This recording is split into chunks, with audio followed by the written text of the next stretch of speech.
mekaniko yan, yung kinuha namin, ganyan na talaga yung parang naglalaro-laro. Yung minor. Pero hindi na talaga nagana ng RPM sir nung ginalaw nila. Bago nila galawin, hindi na talaga nagana. Hindi namin nagana. Yan, mga sir, Mitsubishi Adventure mga sir, yung ano, matic engine, ay matic transmission. Yan. Yan, hindi nagana mga sir yung ano, yung RPM. May kunting kibo pa siya sir. Maganda siya kunti. Pero hanggang 1 lang. Yan, ganyan lang yung angat niya mga sir. Hindi talaga yung tamang rating. Ayusin natin ito mga sir. Tapos may problema rin si sir sa map sensor kaya nakalabas yung ano. Nakalabas yung check engine light. Papacheck na rin ni sir daw mamaya yung map sensor kung kaya pa i-repair. Unahin muna natin yung ano, RPM. Ito mga sir yung, ano, yung panel gauge ng Mitsubishi Adventure gasoline engine na matic transmission. Yan. Yung problema nito yung ano, RPM. Kahit galit na yung makina mga sir, kunting angat lang yung ano. Minsan na palo daw hanggang 1,000 sabi ng may-ari.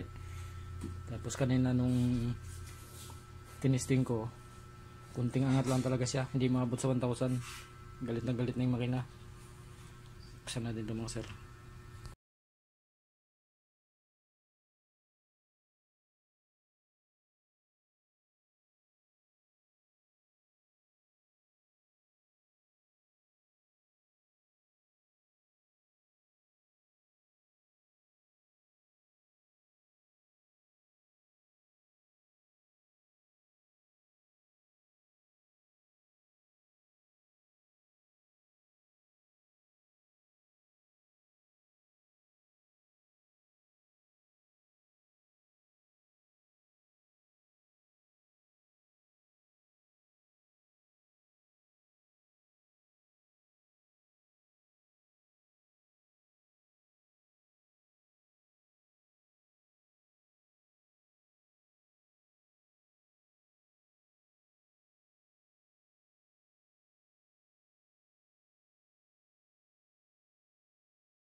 Sir, testing natin sir. Sige sir. Yan mga sir, ito na yung ano, yung RPM ng Mitsubishi Adventure gasoline engine. Yan. Matic transmission.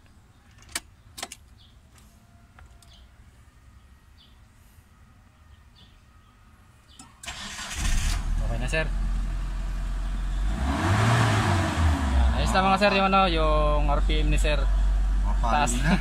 Taas ng minor sir. Oo man. Yan, taas ng minor sir dahil dito sa ano, sa may problema kasi yung map sensor niya.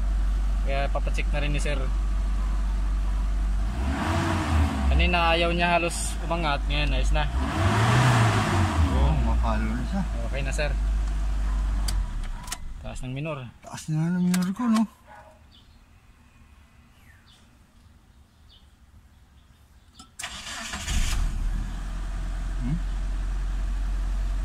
Ayaw bumaba.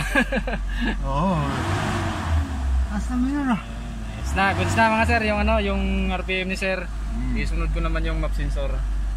Maraming salamat.